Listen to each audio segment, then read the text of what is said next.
Our first speaker who will be kicking off our 2020 event is Dr. Yeojun Yun from Syntekabio, and it looks like she's already got her slides pulled up, so that's great. Dr. Yun obtained her PhD in medicine and microbiology, studying infectious diseases, specifically Helicobacter pylori and Mycobacterium tuberculosis from Seoul National University College of Medicine in the Department of Microbiology.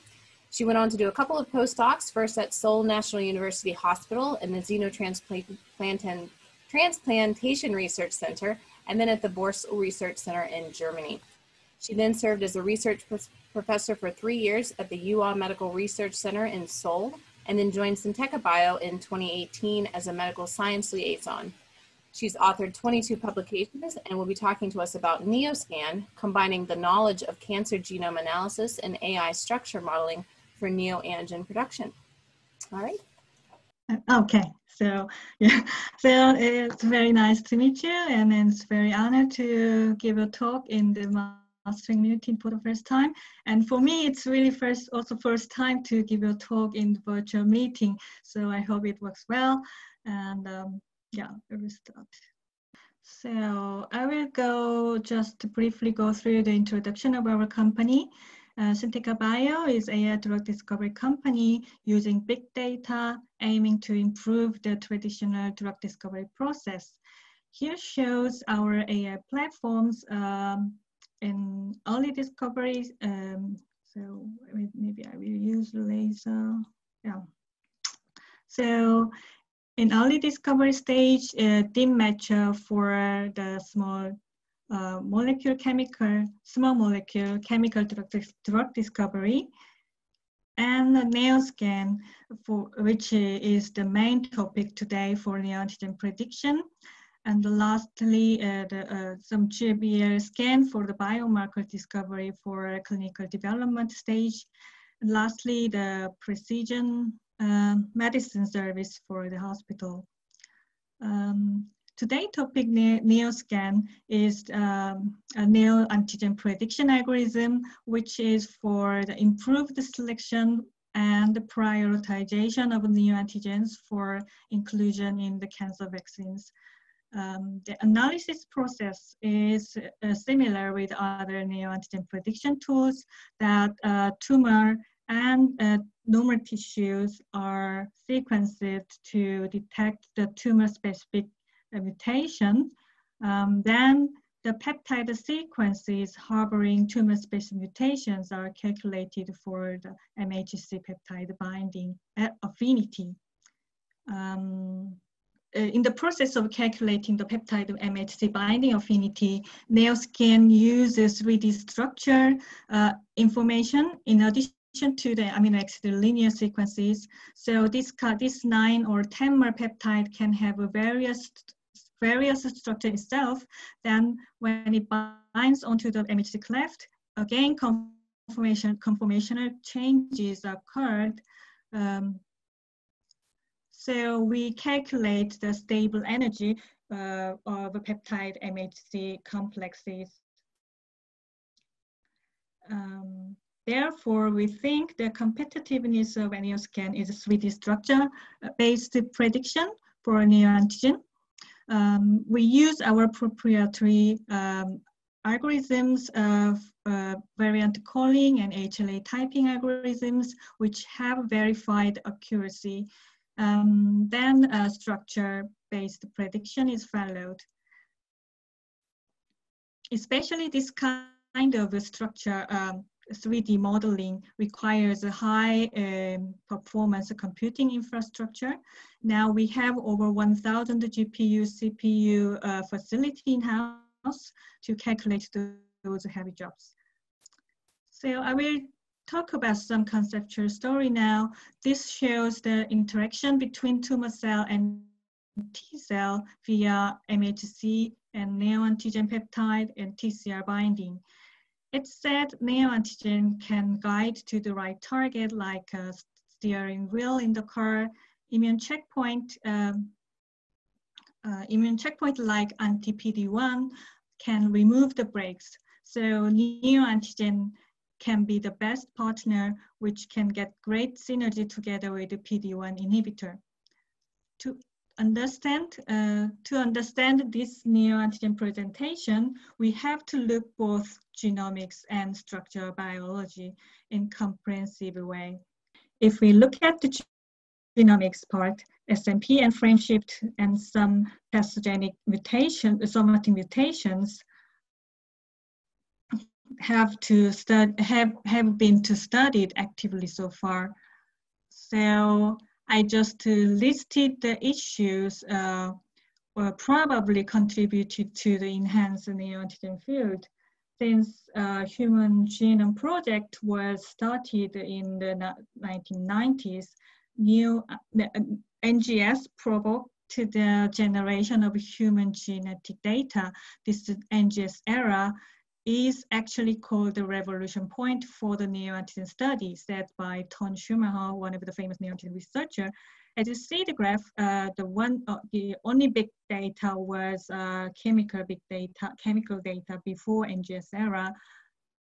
But if you look at in the near future, the genomic big data is almost surfacing on astronomic data.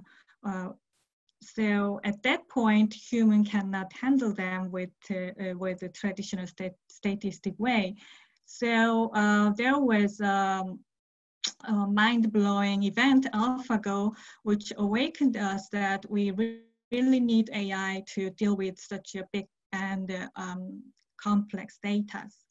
So on the other hand, the long academic study of cancer genomics, such as TCGA and ICGC, where our company was also participated as a member, and immunology or biology studies contributed to give a birth of immune checkpoint inhibitor, which absolutely changes the paradigm for the care of cancer malignancy, activating neoantigen-specific T cells.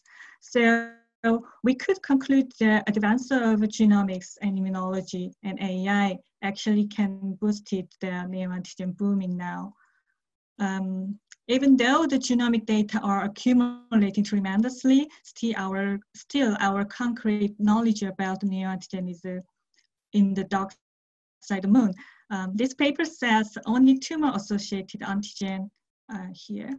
Tumor-associated antigen and some wild-type sequence tumor-specific antigen have some experimental multi-omics evidence. So the characterization of this mutated antigen, like will be the neoantigen, and some cryptic antigen existing only in the mass spec data remain largely unknown. So in the present, pioneering company in the neoantigen field are mostly taking 20 neoantigen rules, which means 20 neoantigen peptide or mRNA sequences per individual are applied to private neoantigen therapy. So I thought this is quite similar with the Formula One sports, that 20 driver take qualification before racing day, then the grid actually prioritized the order after racing. Only few peptide sequences from 20 are having therapeutic effect. So what is the standard to choose the neoantigen from individual tumor-specific mutation? I'm not really related with Denmark though.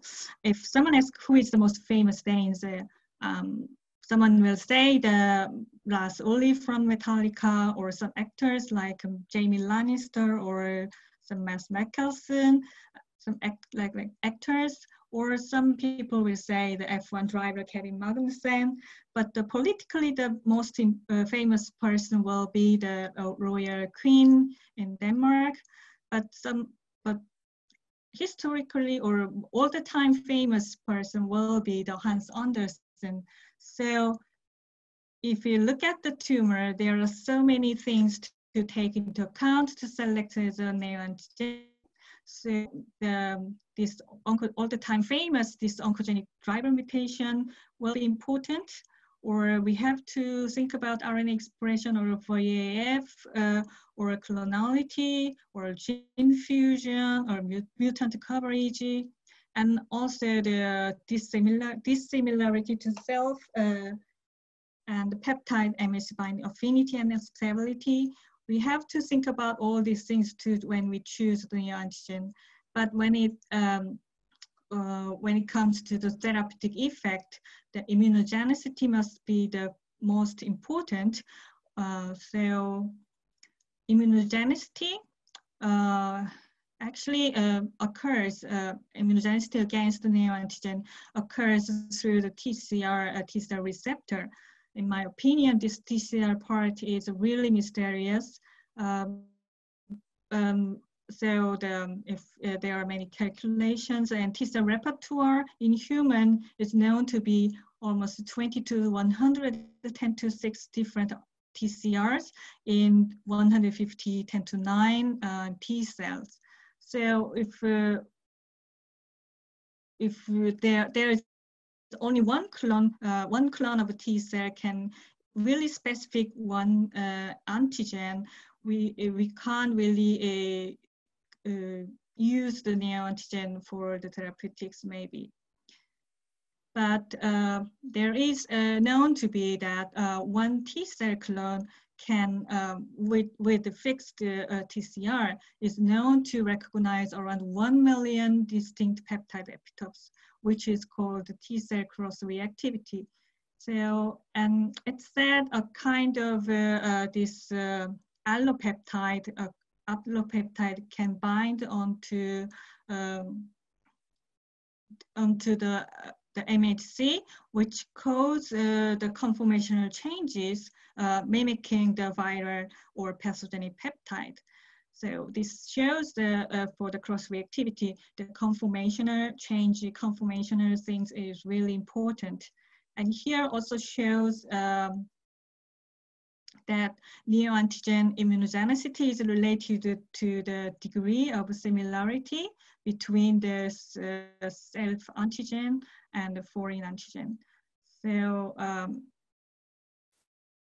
actually this kind of central tolerance and microbial exposure both can affect neoantigen immunogenicity, and that this similarity actually characterized by peptide sequence homology.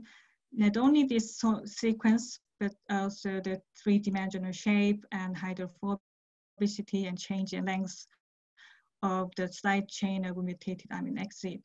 So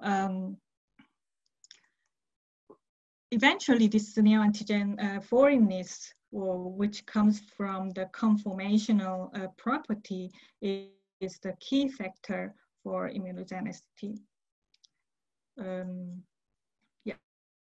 So when we say structure understanding is very essential part for neoantigen prediction.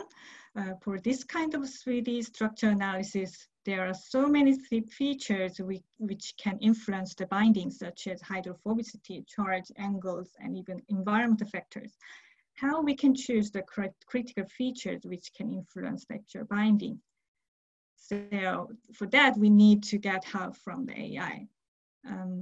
We were already getting help from AI for a small molecule chemical drug design, which is called the DIM matchup platform. Almost 1 billion chemical space is searched to find a hit molecule which can bind to the target.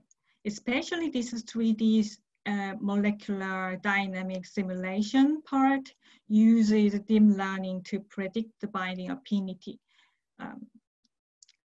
dealing with the various features influencing structure bindings. We've got already two tangible results. One is IDO TDO dual inhibitor for combination with the immune checkpoint blockade, showing almost 90% survival rate in synthetic model. And the other is drug repurposing result for COVID-19. Our proposed drug showed 95%, almost 95% lung pathogenicity recovery rate, while remdesivir showed 44% in animal model. So the DIM matchup principle was applied to the NEOscan. input data is also from the PDB, public database, mostly HLA with peptides from pathogens, but much smaller size, data size than the general chemical big data. But this combination of physical chemical features when peptide bind onto the MHC can have infinite number of cases where we use deep learning to calculate the predicted binding affinity, taking into account the feature combinations. And we also select the peptide considering the pattern that can bind on the TCR. So now we need to validate our AI tool. We predicted the neoantigen peptides from TCGA database we have. So this can be a sort of shared neoantigen. Then we wish it to validate whether our prediction of the peptide and MHC binding is correct. And you noticed already we don't have any laboratory in-house. We have only GPU and CPU so-called dry lab. Then we found a ProImmune who can do the qualified HLA binding assay. I think, yeah, it was last year, we sent almost 50 peptide per each HLA types. The result was around 90%, average 90% positive predictive value. Positive means over 45% of positive control in review score. And then this year, we sent again after neoantigen was upgraded. Then surprisingly, PPV was reached 100. After this HLA binding assay, the next is the immunogenicity experiment. But for us, it was very hard to find a way to test using real cancer patients. So we tried to test in healthy donor. The concept of this outsourcing the immune response to cancer reported by Ton Schumer is that healthy donor can provide T cells that target neoantigen in cancer patient, even improving the identification of immunogenic neoantigen. So we decided to start this experiment for validation of immunogenicity. So here we recruited 50 healthy donors, and top 3 HLA type was A0201 and A2402 and A3303. Actually, this 0201 and 1101 and 2402 peptides, we can include only include the positive HLA binding assay, but 0206 and 3303, there was not available to do the HLA binding assay. So we just included the peptides without HLA binding assay. And positive peptide was a peptide pool with this commercially used one and containing viral pathogenic peptides. And here shows the count of PBMC samples, which showed significant early spot result with our predicted peptides compared to the negative control. As you see that some peptides are failed to induce immune response at all, but the majority peptide had positive immune response over at least 2 PBMC samples. Some showed even overall immunogenicity in all PBMC.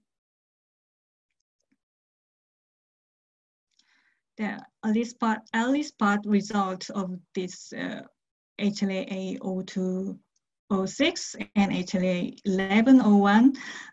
These two are, this one is ranked 5th and this is 4th in the Korean population. this I'm showing just one peptide example, which showed high interferon gamma secretion. And these two HLA type, we couldn't do the T-cell activation assay, but here from now on, I can show ELISpot data together with the T-cell proliferation assay. So for the O201 and here 2402 and 3303, we saw the significant proliferation of T cell. Also the CD8 T cell population, the proliferation. So collectively, our predicted peptide shows positive interferon gamma secretion, but the positive shows significant higher, but the T-cell proliferating assay, the white bar, shows similar to the positive control viral peptides. So our planning to do this validation in the cancer patient samples, and we are also working on the class 2 HLA prediction for APC CD4 T-cell interaction, and also we are actively searching, try to find the carrier platform which can deliver the antigen effectively. So we want to collaborate with the company having these platforms. And I also personally hope I can see the clinical success of a neoantigen personal neoantigen directed therapy in the near future, since there is over 100 clinical trials that are ongoing, but still there is no phase 3 trial yet. Also, I expect there is a potential to prevent cancer recurrence using this neoantigen cancer vaccine. Yeah, so yeah, I will skip this. So I just many thanks to the ProImmune, also the Dr. Jung Kim, who actually first time introduced the ProImmune to me, and also the Asan Medical Center for doing this, or the experiment of ELISpot and T-cell proliferation assay, also the team members in the Syntekabio. And thank you for your listening. Great, thank you very much indeed, Yeojun. That's great to hear your talk. So just we have a couple of minutes just for any questions. I haven't seen any raised hands yet. While we're waiting for that, Yeojun, I just have a quick question for you. So you mentioned that obviously the interesting responses that you've seen there by ELISpot have been, as I understood, mainly based on healthy volunteers. Is that right? You haven't kind of yet gone to cancer patients. So as these are essentially neoantigens that you're trying to predict using your AI system, how relevant do you feel that the healthy donor responses that you're seeing will translate into patient cohorts as well, and individual donors, individual patients? Yeah. So so the paper from this Ton-Schumer actually said even in the immunogenicity from the cancer patient shows sometimes ignore the responses. You can't really see the positive response. So even though we predict the right neoantigen, maybe there will be a possibility we cannot see any immune response at all from the cancer patient PBMC. So yeah, we never tried this experiment using cancer patients yet, but we think if we can predict really immunogenicity one, considering this TCR binding things, conformational things, if we take into account these conformational issues, then I think we can find more immunogenic neoantigen. Yeah.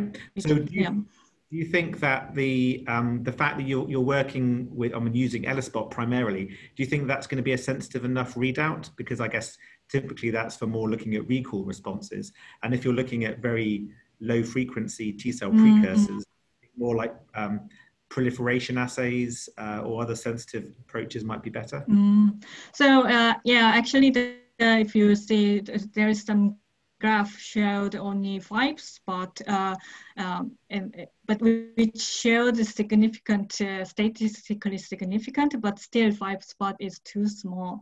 But we actually had some discussion with the KOL in Korea, and this KOL said, if even though there is one T cell in 1 in 10,000 T cell can recognize one antigen, pathogenic antigen, this can actually provoke immune response enough. So I think 5 spot in 10 to 5 cells will be relevant because this is in the healthy donor. Great. Well, thank you very much for that response. That's great. I think that's all the time we have for questions, I'm afraid. So thank you again, Yeojun, for your presentation. I'll give you a little clap. And back to Emily for introducing our next speaker.